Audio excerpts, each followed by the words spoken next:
आज है 15 अक्टूबर 2023 दिन रविवार। चलिए देखते हैं मध्य प्रदेश के छोटी बड़ी 10 न्यूज को। आप न्यूज किस जिले से देख रहे हैं हमें कमेंट करके जरूर बताएं। लाडली बहनों के लिए गुड न्यूज। सीएम शिवराज ने कहा कि लाडली बहनों योजना महिलाओं को आर्थिक रूप से सशक्त बनाने और घर के साथ साथ समाज में उनके सम्मान बढ़ाने के लिए उद्देश्य से शुरू की गई है।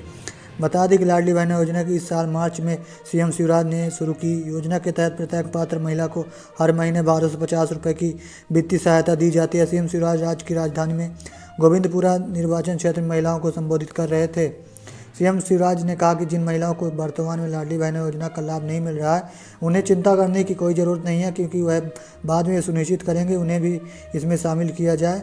उन्होंने यह भी वादा किया कि दोबारा सत्ता में आने के बाद धीरे धीरे उनकी सरकार इस योजना के तहत दिए जाने वाले मानसिक लाभ को चरणों में बढ़ाकर 3000 रुपये कर देगी। एमपी में सीएम शिवराज का वादा, बेघर लोगों को जमीन देगी सरकार। मध्य प्रदेश में 17 नवंबर को विधानसभा चुनाव होने। भारतीय जनता पार्टी भाजपा ने अब तक उम्मीदवारों की 4 लिस्ट जारी कर दी है। सुबह के सीएम शिवराज सिंह चौहान ने शुक्रवार को एक बड़ा वादा किया है। सीएम ने फिर से सरकार बनने के बाद राज्य में रह रहे बेघर लोगों को जमीन देने का वादा किया है। सीएम शिवराज ने कहा कि जो लोग पिछले कई वर्षों से मध्य प्रदेश में रह रहे हैं लेकिन उनके पास ज़मीन नहीं है, उन्हें ज़मीन दी जाएगी। राज्य में बेघर लोगों को भूखंड उपलब्ध कराए जाएंगे ताकि प्रधानमंत्री आवास योजना के साथ साथ मुख्यमंत्री आवास योजना के तहत घर बनाए जा सके और कोई भी बिना घर के ना रहे। मुख्य चुनाव आयोग को कांग्रेस महासचिव ने लिखा पत्र। इस साल की शुरुआत से ही सभी राजनीतिक पार्टियों ने अपनी अपनी कमर कस ली है। जोर तोड़ से साल के अंत में होने वाले विधानसभा चुनाव की तैयारियों में लग गई हैं। अपनी सभी तैयारियों के बीच पार्टियों विपक्ष पार्टियों पर तंज सहने, उन पर आरोप लगाने का मौका तलाशती रहती हैं। अब जैसे जैसे चुनाव पास आ रहे हैं बातों के हथियार तेज होते जा रहे हैं, क्योंकि इस सोमवार 9 अक्टूबर को प्रदेश भर में आदर्श आचार संहिता लागू कर दी गई है, जिसके चलते प्रदेश का पूरा कार्यभार मुख्य निर्वाचन आयोग के कंधों पर है। तो ऐसे में किसी भी पार्टी की एक भी गलती का मतलब विपक्ष पार्टियों को उन पर उंगली उठाने का मौका देने जैसा है। गैस सिलेंडर के दाम फिर होंगे कम।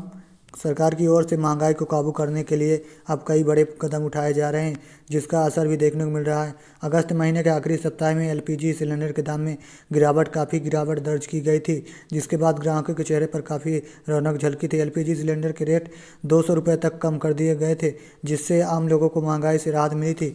इसके अलावा पीएम उज्ज्वला से जुड़े उपभोक्ताओं को 100 रुपये अतिरिक्त सब्सिडी देने का फैसला लिया था। इस हिसाब से पीएम उज्ज्वला योजना से जुड़े लोगों को गैस सिलेंडर पर 300 रुपये तक की सब्सिडी मिल रही है। फिर चर्चा है कि सरकार त्यौहार के सीजन में दाम में कटौती कर सकती है, जो कि किसी बड़ी सौगात की तरह होगी। वैसे सरकार ने आधिकारिक रूप से इस पर कुछ नहीं कहा है, लेकिन मीडिया की खबरों में बड़ा दावा किया जा रहा है। इस सीट पर जो जीता उसकी बनी मध्य प्रदेश में सरकार। आज़ादी के बाद मध्य प्रदेश में अब तक कुल 15 विधानसभा चुनाव हुए हैं। इनमें से 14 बार राज्य में उस दल की सरकार बनी है जिसने खरगोन विधानसभा सीट पर कब्जा जमाया है। वर्ष 1972 से अब तक सभी 12 चुनावों में यह सिलसिला बदस्तूर जारी रहा। देखना दिलचस्प होगा कि इस बार के विधानसभा चुनाव में यह क्रम जारी रहता है या नहीं। मध्य प्रदेश विधानसभा चुनाव के तहत 17 नवंबर को मतदान होगा, जबकि वोटों की गिनती 3 दिसंबर को की जाएगी। 18 साल से अधिक उम्र के शख्स वर्कर्स डालेंगे वोट।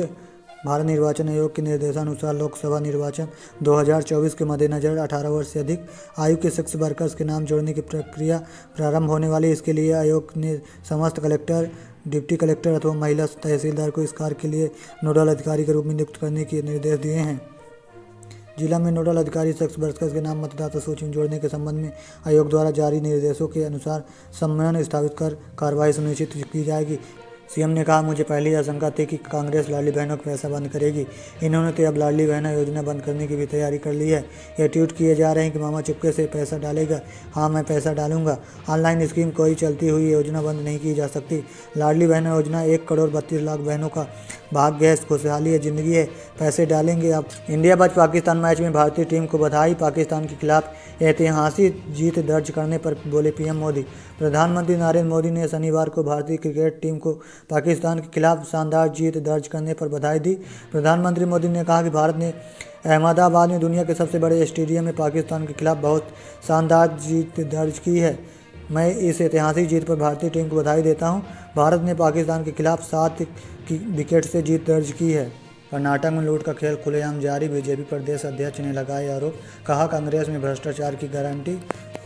मध्य प्रदेश में विधानसभा चुनाव की तैयारियां तेज हो गई है। चुनाव को लेकर सभी दलों के नेता कार्यकर्ताओं से बातचीत कर रहे हैं। इसी कड़ी में बीजेपी के प्रदेश अध्यक्ष BD शर्मा ने शनिवार को प्रेस कॉन्फ्रेंस की। उन्होंने कहा कि प्रधानमंत्री नरेंद्र मोदी की वह बात सच साबित हुई जिसमें उन्होंने कांग्रेस में भ्रष्टाचार की गारंटी होने की बात कही थी।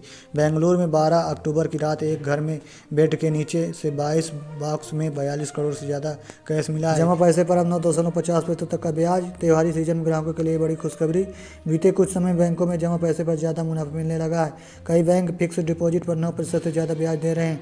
Unit small finance bank limited ने भी FD के ब्याज दरों में बदलाव किया है। Unit small finance bank limited की ओर से जारी बयान के मुताबिक 701 दिनों के लिए रखी गई FD पर दी जाने वाली ब्याज दरों में बढ़ोतरी की गई है। इस अवधि के लिए समान ग्राहकों को 8.95% की दर ब्याज मिलेगा। वहीं सीनियर सिटीजन को 9.45% की दर से ब्याज दिया जाएगा। बता दें कि यह बैंक बुजुर्ग ग्राहकों को 9.50% प्रति वर्ष तक की ब्याज दे रहा है।